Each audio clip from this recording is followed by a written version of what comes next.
Hello folks. You want to hear your worst nightmare? Listen to this. Hear that? That's the solenoid trying to engage the starter. The battery's at about 12.3 volts. So looks like we've got a bad battery. I've got a tough decision because I know the best thing to do is change two batteries, both batteries when you do it. That's the better way to go. However, the one on the right side, the passenger side, was changed in December, so it's not even a year old. The left side is now the one that's shot. So I'm going to go and load test them both and then make the decision whether I'm going to replace just one or both. I'm going to replace them with a probably either the gold or the AGM from Sam's. They've got the best price. It's a Duracell. Battery Plus has got them also, but they're more expensive.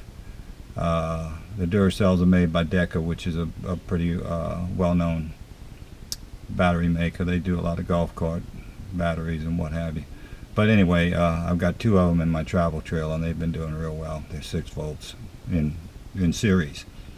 But anyway, so I'm gonna have to jump this thing off and then get on my way. I've got a 10 millimeter ratchet with the long extension to get down to the clamp, and I've got a little 10 millimeter box in just to undo the terminals. So it's very, very simple to replace these batteries. We're going to do one at a time. That way we don't lose our radio settings and all of that. And that's the plan. So let's get going. This is the bad one right here.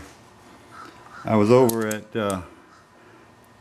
Chrysler yesterday hoping that they would make this battery good because it's not far out of warranty, but unfortunately they didn't. How's it going, sir? Hey, how you doing? Hey, good to see you again, Marion Blair. There it is. I'll tell you what I did. Anyway, I rushed over to the dealer that afternoon, see if I could get that battery changed out under warranty, because it was just a little out of warranty, and they had changed the other one under warranty, and it was to no avail. However, they want $300 almost for a new battery, and that's ridiculous. They load tested the one on the driver's side, which is the original battery. It lasted just a little over 3 years, and it's dead now. So they wouldn't go for it.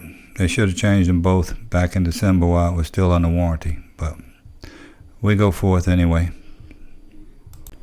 As far as jumping it, just get a good battery and hook it up to either one of your batteries, and the voltage will equalize. It'll dump whatever it can into your weak battery setup, and which is what I'm doing there. It's pulling. That battery on the floor there is fully charged, but it's pulling what it can out of it, and you know that battery is not going to bring them completely up, but hopefully it'll be enough to get it cranked off. Okay, here's the moment of truth. Let's see what she's going to do.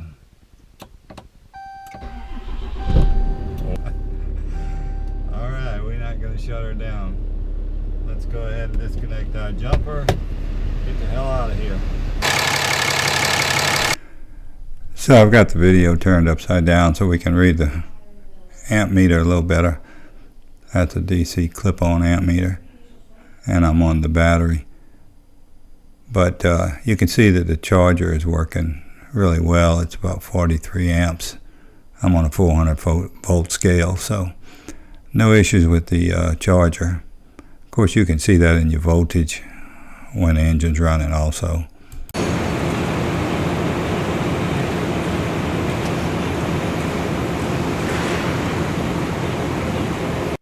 So here we are doing the load testing and battery testing with Sam's equipment there. It's called an EXP800. I don't know how sophisticated this is, but it does give you the cranking amps and a couple of other things, and we'll take a look at that in a second.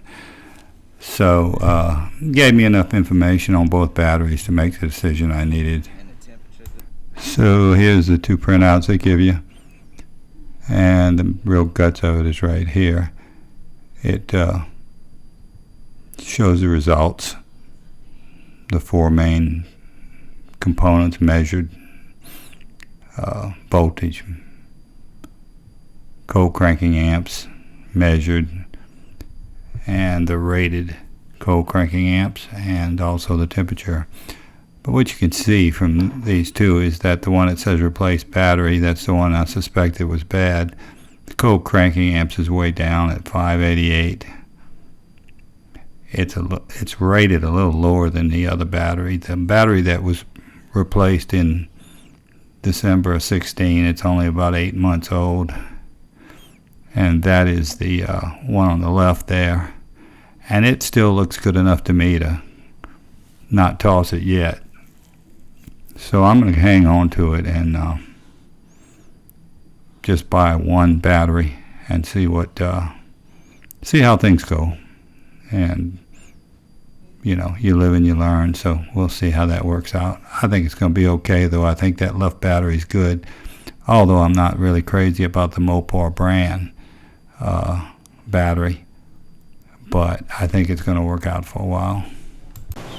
So I kind of got lazy at the last minute and decided to let them put the battery in. It's so simple, and they did a good job. I didn't really feel like screwing with it, but I did check them out pretty close.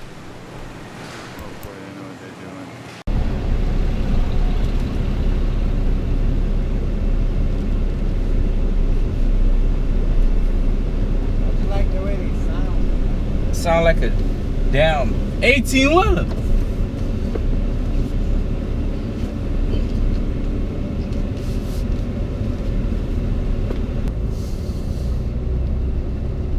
Alright, we done with Walmart. I went the cheap route. That other battery showed,